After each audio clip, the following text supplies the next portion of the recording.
Hi, I'm Cynthia Murphy. And I'm Georgia Bowers. And we are here today with the fabulous Dawn Kurtagich. Hello, Dawn. Hello. Hi. How are you today? I'm fabulous. I just got off a very intensive medical course. So I was like, sorry, I've got to go. I just hung up on everyone and jumped on here. Yay. Thank you. Priorities. Yeah, of course. So Dawn she's going to share with us 3 interesting facts about herself, one of which is not true. So Dawn, you tell us and we will try and guess which one is not true, and then she's going to reveal at the end which one it is. So go. So number 1, when I was 9, I met what I believed to be a demon-possessed horse.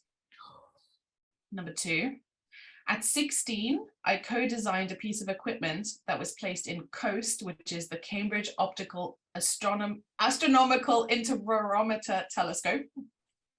And number 3, in my life, I have drowned, overdosed, heat stroked, seized, broken my skull, and had organ failure. Wow. Ooh. Wow. I believe number 3. Because I think from those things, probably some of your darkest ideas came. Or is there a couple of extra things that Dawn's thrown into that list that aren't true? Maybe. I believe the possessed, did you say possessed horse? Yeah. Demon possessed horse. I believe that, I think. Yeah, me Especially too. 9 years of age. Yeah, definitely. I still believe it was demon-possessed, if it's true. Yeah. Well, it's got to be number 2 because you couldn't say the words. Tell us what it meant. So I think number 2. Though it would be very cool if it was true. There's a lot of thought gone into that. If it is incorrect. It bugged me. I was up half the night thinking of these. I was like, God, there's nothing interesting about me at all. What do I say? Well, it's funny because we said, should we do them every week? And we were like, oh God, no, we would run out of interesting things so fast. No one is that interesting. No. I think it's I'm going to go number 3, but only because I think you've thrown something extra in there that isn't true. Okay, don't tell us yet. All right, I won't. Right, Dawn, what are you here to talk to us about? I'm a bit scared because I know you're friends with Kat Ellis and she terrified us last time. Oh, hers was fabulous, wasn't it? I was like, I have never been more obsessed with leeches. I know. Which we actually had a conversation about leeches months before we knew about this podcast. And it's like, it's an in-joke in one of my manuscripts between us. And now the whole world will get it. Our 50 listeners anyway, we'll get it. Especially the proboscis thing, like the fact that it can inject you with a straw and just like They are really clever, aren't they? Yeah, they are really I did consider doing like a body horror one because there have been plenty, but today I'm not gonna do that, so you're welcome. Right. So today I'm going to talk to you about cursed grimoires. Ooh. Which is one of my favorite things. I've always been obsessed. So the graphomaniac in me is obsessed with books of like filled with symbols and magic, and the idea that these books are cursed is just terrifying to me and fabulous. And I kind of have this relationship where it's like I want one, but I'm also terrified because most of them, if you even like own a copy, you get cursed. Although I do have a fantastic empty grimoire in my office. It's like gigantic. Maybe I'll show you later. But yeah, so I've had this fascination since I was a tiny kid. And when I started writing Teeth in the Mist, it's obviously a Faustian retelling, which has a devil's language in it. So I was looking up all these different like devil languages, which actually exist and are contained in these grimoires. So yeah, so the research I did predates Teeth, but it just kind of snowballed when I was doing Teeth in the Mist, and it became this obsession, and I ended up in the weirdest part of the internet. I'm sure I got some like virus or some backdoor into my system now, because honestly, some of the places I ended up, I don't even know if it was the dark web or not. Okay, so for those who don't know, a grimoire is a book of spells and magic, typically containing instructions on how to do various things like create talismans and amulets, invoke or summon various deities, spirits, demons, and angels. That's the most common, including lists of demons and angels, like the different types, divination techniques, charms, and etc. The other things you'll find typically are a list of ingredients and their correspondences, so like how to use specific things, which I think is fantastic. I used to invent ones when I was a kid, like, ew, this carrot will summon something. So, in many cultures, the books themselves are thought to be imbued with magic and or be cursed objects, hence owning them brings about all kinds of presences or bad luck. The term grimoire itself is European, but magical books have been found all over the world. The first ones, and some of them are quite ancient, are thought to be found in Europe and the Middle East, but the term grimoire is a European word. Aside from the fascinating historical side of the grimoire, my Google searches took me down slightly weirder paths as follows. Number 1, the grimoires I was researching for Teeth in the Mist dealt with mainly necromancy, divination, and demonology, which the people on the forums who deal with this stuff are just on a whole other level, honestly, and I'll get to it. So are there people who are on forums who are like, I am a demonologist and this is... So much worse than that. I'll tell you in a minute. Okay. I stumbled on this. I can't even describe this website, but I promise I'll get there. It was so bizarre. So Teeth in the Mist is basically a Faustian retelling, a person who trades their soul to the devil for like favor. And so the person some believe to be the real Faust was Johann Georg Faust, and he was a magician closely associated with specifically angelic and demonic texts. And some people believe that angels and demons are kind of the same thing. In 1789, the Grand Grimoire was published, which supposedly published instructions on how to make a pact with Lucifer. Oh. If this was of interest to you, Handy. you could just, just go and do that.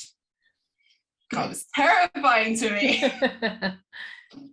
Okay, so by accident, I really have no idea how I stumbled on this movie. I watched a movie called A Dark Song, and I talk about this movie all the time because I really think it's in the same league as some of these huge horrors like Hereditary and The Witch.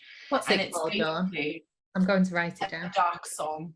A Dark Song, and it's a British film, so I think it was mainly filmed in Wales and Ireland, and it's a 2-person cast essentially, and it's about this woman, this bereaved, grieving mother who contacts this shaman who is this foul-mouthed like fat guy to do a magical ritual called the Abermellon in order to contact her guardian angel / demonic higher self in order to gain one favor from them. And part of this ritual involves, drawing magic squares on the floor and isolating yourself for 18 months and doing all these like cleansing rituals and very, very creepy stuff. What I didn't realize was that the rituals are actually real in that film. They're based on the Abermellon, which is an actual magical system that conjurers and magicians and cunning folk use in order to do essentially that, contact your guardian angel or your higher guardian angel / demon, because some people think it's demons. But in the process of doing this, you have to summon various different demons, trap them in word squares, and then exert your dominion over them and get them to do your work, like to break open the next square. And there's like 5 different stages. Sounds like hard work. Yeah. But the fact that this film was like depicting this actual ritual and all, if you watch some of the stills, there were these really complicated drawings on the floor of all these like symbols and stuff, and all of that is actually real, taken from the Abermellon. I'm like, so did they really do them? Yeah, it doesn't sound like a good idea, does it? No, right? There's this one sentence in the film that I cannot stop thinking about, where the shaman basically says to her, she's done one part of the ritual, she's like shivering on the floor covered in water, and he says, I'm about to unshackle the house from the world, don't move. excuse me. I'm like, oh my God, I need to write a book that encapsulates that feeling. I'm unshackling the house from the world. Gosh, Dawn, sorry, so many questions. Yeah. There must have been some like behind the scenes actual serious shit happening. I would if they were doing it for real. I know they consulted different like experts and stuff, but I would love to have a documentary about the making of that film. Oh yeah. Yeah. Once you watched it, talk to me, because what safeguarding did they have in place? I mean, some people don't believe in this stuff, but I'm like, why would you mess with it? Yeah, that's just not smart at all. Really, really, really scary. So yeah, I put a note here that says people who've studied the Abermellon have said that the movie presents maybe the most realistic depiction ever of ceremonial magic. And part of the film, I don't want to spoil it for you, but like they just access some really dark things, some non-human things that start. I think this is like a new phobia unlocked. Who are the actors in the film? In them again. Let me look it up a second because it's the guy who plays the shaman is so good. A Dark Song. The woman is Catherine Walker, and the guy is Steve Oram.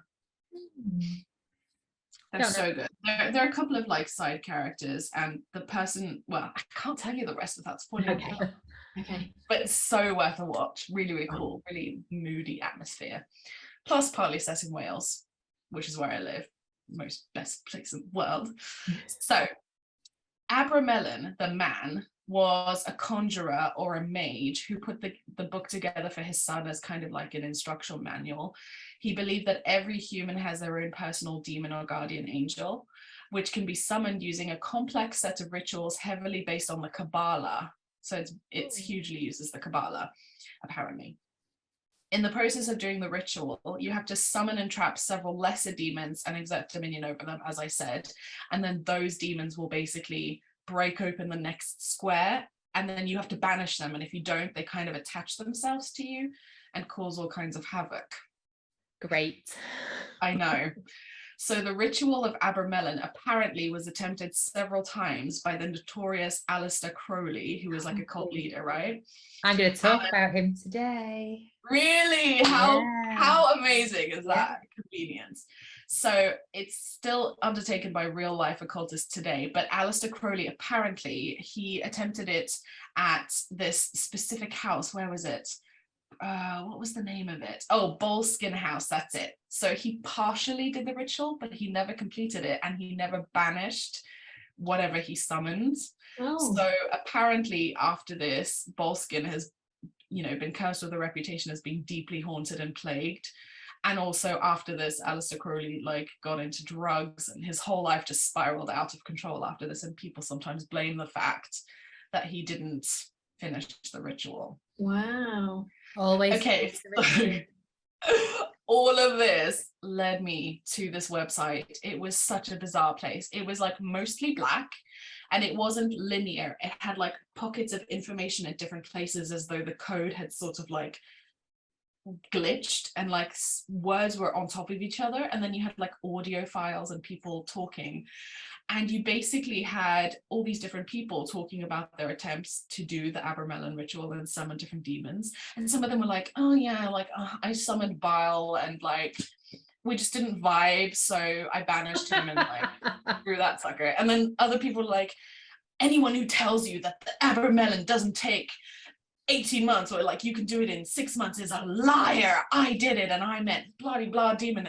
All these really weird people, followed by an audio file that was just these guttural sounds and language, which I'm assuming, I think they said was the Enochian language, which is this demonic guttural language that I based the demon's tongue on Teeth in the Mist on, and it's all this. I am very open-minded, but I'm also really skeptical. So do you think that these people, did they really meet actually did it, or are they just online? I don't know. Making it up. I suspect it's a bit of both. I think you get some really bonkers type people in there who are oh yeah, I subject This is really frightening. I'm finding it really frightening. I think Yeah, that's because why some my of the mind things, goes straight to, well, they're clearly making it up. It's not real. yeah, see, that's the It's thing. too But then some of scary. them are like, oh, like I summoned whatever demon because I wanted to kill my neighbor. And you're like, is this the kind of person who could like actually just stab their neighbor and be like, oh, the demon did it? Yeah, Mm. probably. But honestly, it was so, and just the look of the website just gave me chills. It was it felt like the dark web, but I've never been on the dark web, and I it was think the just website itself was like yeah. some And I've like the never found it ritual. since. Oh. Yeah, it was bizarre.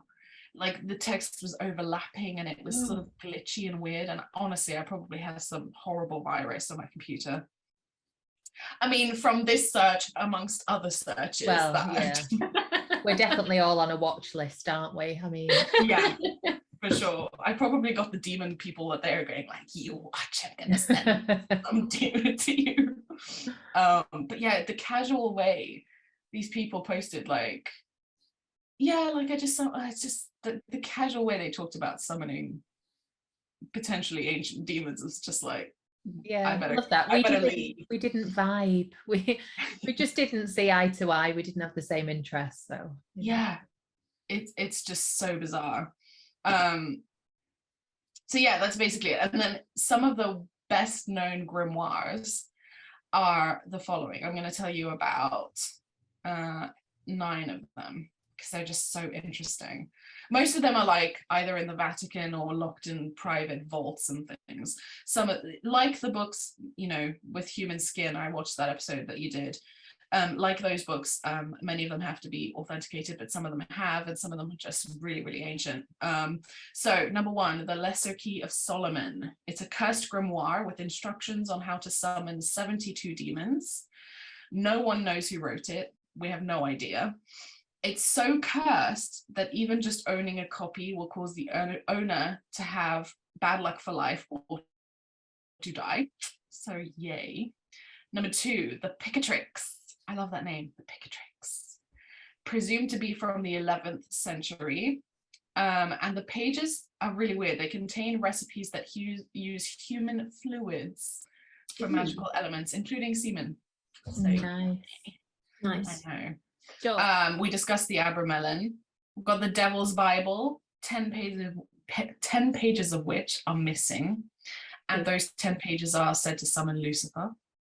And then we've got the Grand Grimoire, author unknown, basically circa 1521, and it's split in 2 parts. The first part, how to summon a demon and how to get it to do your bidding, and the second part, how to summon the dead.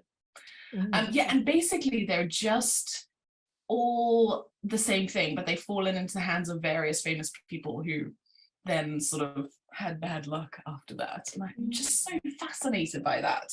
Yeah, I things would exist. I'd love to go into like the Vatican archives, see what they've got in there. No women are allowed though, right? Is that a myth? No women allowed. Well, Is that a myth or is it true? I don't know. I don't know what it's like now, but I know definitely you weren't allowed because priests are men. Jesus was a man. And women are dirty. No comment. Exactly. It's awful. But yeah, bonkers. Absolutely. Oh, why do people? So, yeah, that was my latest. Dawn, why do people want to summon demons? I don't know. It's just not a good idea, is it? This question was asked in the film, and the guy gives kind of a good answer. So I'll let you watch it and see. Yeah. Yeah. Thanks for that. So what about my 2 truths and a lie? Yes. Which one? Which is fake? Georgia was right. I did add 1 extra. I've never broken my skull, but all the others are true. So you designed a long list thing. Yeah, it's a tiny little, I've got photos of it as well. Me and this kid, when I was 16, I did a Cavendish laboratory placement. We designed this little tiny mechanism out of styrofoam, but they represented real pieces. Yeah, Coast. And I always called it Coast, that's why I can't say the full name. That is very impressive. Yeah, very cool. I was a science nerd, and then I realized I really, really wasn't. You're just a demon nerd instead. Yeah, exactly. Yeah. The darker sciences. I know. And that possessed horse, honestly. So what Yeah. happened? There's a story there. Yeah, so it's through my mum, who was an avid eventer, turned around, stampled her, and that hurts the horse to do that. Turned around again, did it again, and then turned around and did it again. And he kicked her several times. He was such a bad horse. He was very well treated, but he was just really nasty. And I always felt very uncomfortable when I was around him. And I just decided, I guess, that he was possessed by a demon. Yeah. Yeah. So mum fractured her skull, broke ribs, collarbone, clavicle, like everything. Yeah. Oh. Nasty. I'm very nervous of horses. I know I lots have of a people. healthy respect. Yeah, Yeah, I do. Yeah. I've ridden one once and it didn't go well. So yeah, never I again. used to ride to make my mum happy, but I was very scared the whole time. Yeah. Yeah. They're just they're so strong, aren't they? I mean, I think you get horse people and then you get non-horse people. Yeah. And horse people just like get it and they understand horses. And I would love to be like that, but I'm just not. I know someone I used to work with who was a horse person and was killed by a horse. See? Yeah. Yeah. People like mum's Yeah. like broken her back from horse riding and all this stuff. Like, why? And she's like, oh, it's not the horse's fault. Really? The one who trampled you even? Oh no. Yeah. No, I am quite happy just seeing them in a field and saying hi guys. See, I like the idea of horses. I like the idea of like riding bareback through a field. Would I? No. No. And also horse riding, like you've got to do stuff. I thought you just sat on the horse and it took you off on a journey.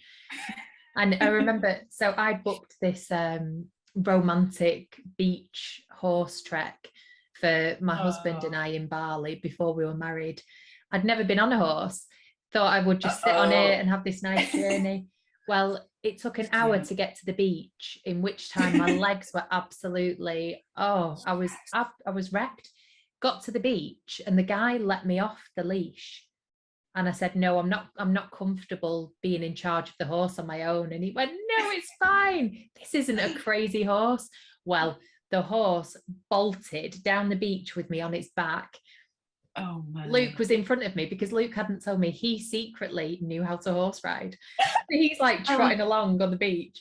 I just went past him, he said, and he just heard this scream, just go down the beach. I couldn't stop the horse. I had the reins wrapped around my hands. And in the end, I just threw myself forward and grabbed onto its neck. And it was, oh my gosh, it was like going through the sea. So all the salt water was getting in my hands. And because of course, leaning forward is the signal for a horse to canter.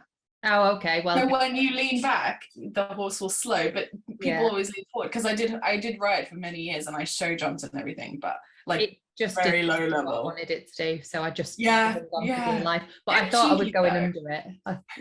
And then we had a whole hour trek to go back. Oh god. Dear.